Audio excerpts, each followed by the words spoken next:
कौन हो तुम? इस कदर नाजुक हो कि हाथ लगाने से बिखर जाती हो, और इस कदर मजबूत हो कि पर्वतों को चीर के नदियों की तरह गुजर जाती हो। तुम्हारी आवाज इतनी मध्यम है कि वक्त को भी लोरियां गा के सुला दे, और यही आवाज जब औलाद के हक में गूंज उठे तो चट्टान जैसी मुश्किलों को तिनके की तरह उड़ा दे। ऐसी ठोकर नहीं बनी जो तुम्हें गिरा सके, फिर भी रोज हाथों से गिरती हो दुआओं की तरह। धूप जैसे तपते हुए हौसले हैं तुम्हारे, और खुद नजर आती हो छाओं की तरह।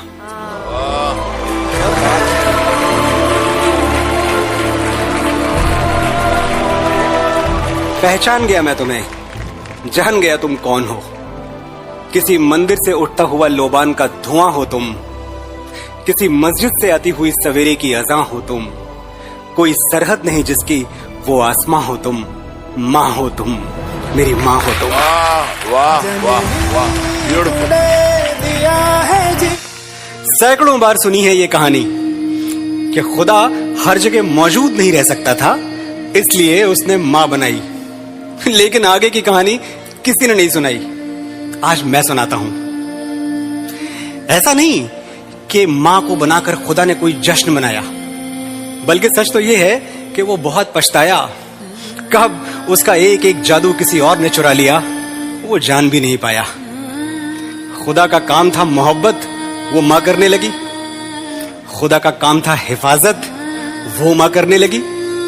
खुदा का काम था बरकत, वो भी मां करने लगी। देखते ही देखते उसकी आंखों के सामने कोई और परवरदिगार हो गया। वो बहुत मायूस हुआ, बहुत पछताया, क्योंकि मां को बनाकर खुदा बेरोजगार हो गया।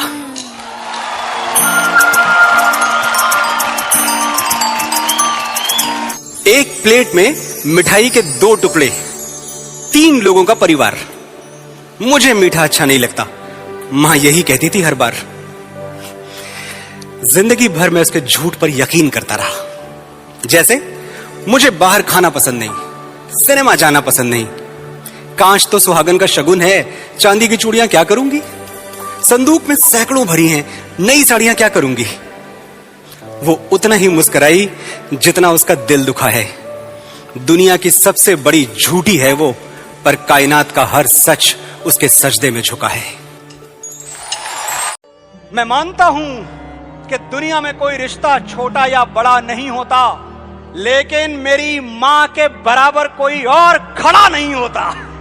मेरे इंतजार में खुली आंखों से बस वही सो सकती है। मेरे दुख में मुझसे ज्यादा बस वही रो सकती है। माथा चूम के मुकद्दर बदल देने का हुनर उसी को आता है, और उसी का हाथ है जो थर्मामीटर से भी ज्यादा करेक्ट टेम्परेचर बताता है। मैंने मोहब्बत की तमाम किताबें पढ़ के देख ली, पहले पन्ने पर मां का ही नाम लिखा था। वो मुझ पे तब से जान देती है जब मैं प्रेगनेंसी स्ट्रिप पर सिर्फ एक लकीर बन के दिखा था। हिसाब लगा के देख लो, दुनिया के हर रिश्ते में कुछ अधूरा आधा निकलेगा। एक मां का प्यार है जो दूसरों से 9 महीने ज्यादा निकलेगा। साथियों, यही मां जो हमें अपनी कोख में रखती है, हमें अपनी आंखों की पुतली बना के रखती है, पता नहीं कब हमारी आंखें उसे देखना भूल जाती हैं। पता नहीं कब हम उसे इग्नोर करने लगते हैं, हम उसे नजरअंदाज करने लगते हैं। जो हर वक्त आसपास रहे वो अक्सर नजर नहीं आता। देखिए, ये अगली कुछ पंक्तियां आप सुन लेंगे तो मुझे लगता है आज और अभी इसी क्षण आपके जीवन में कुछ बदल जाएगा। जो हर वक्त आसपास रहे वो अक्सर नजर नहीं आता। मां के साथ भी यही होता है। पता नहीं कब घर के किसी कोने में खो जाती है, वो इतना दिखती है कि दिखना बंद हो जाती है। तुमने आखिरी बार उसे आंख भर के कब देखा था? कब उसकी साड़ी या सूट की तारीफ की? कब उसकी चूड़ियों का रंग नोटिस किया? कब उसकी नेल पॉलिश पर अपनी राय दी? आखिरी बार कब कहा था, मां जच रही हो, बहुत प्यारी लग रही हो? तुम्हें क्या लगता है उसे सिर्फ तुम्हारा कमरा सजाना और तुम्हारा स्वेटर बुनना अच्छा लगता है। मां भी कभी लड़की थी दोस्त, और हर लड़की की तरह उसे भी तारीफ सुनना अच्छा लगता है। अभी देर नहीं हुई है, जाओ और तुम्हारी मां से खूबसूरत दुनिया की कोई लड़की हो नहीं सकती, ये सच उसे आज और अभी बताओ। और ये मत सोचिएगा कि फिर कभी चले जाएंगे, अभी तो बहुत समय है, बहुत टाइम पड़ा हुआ है, बहुत वक्त है। फिर कभी मां के पास बैठ जाएंगे, फिर कभी फोन लगा लेंगे, फिर कभी बतिया लेंगे। ये फिर कभी कभी नहीं आता। बहुत समय आपके पास है, उसके पास नहीं। बहुत मसरूफ हो तुम, घर, दफ्तर, कारोबार, और सबसे फुर्सत मिली तो दोस्त यार। जिंदगी पहियों पर भागती है। ठहर के ये सोचना मुश्किल है कि मां आज भी तुम्हारे इंतजार में जागती है।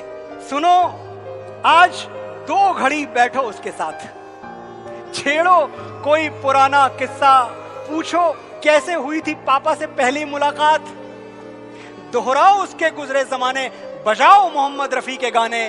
जो करना है आज करो, कल सूरज सिर पे पिघलेगा तो याद करोगे कि मां से घना कोई दरख्त नहीं था। इस पछतावे के साथ कैसे जियोगे कि वो तुमसे बात करना चाहती थी और तुम्हारे पास वक्त नहीं था।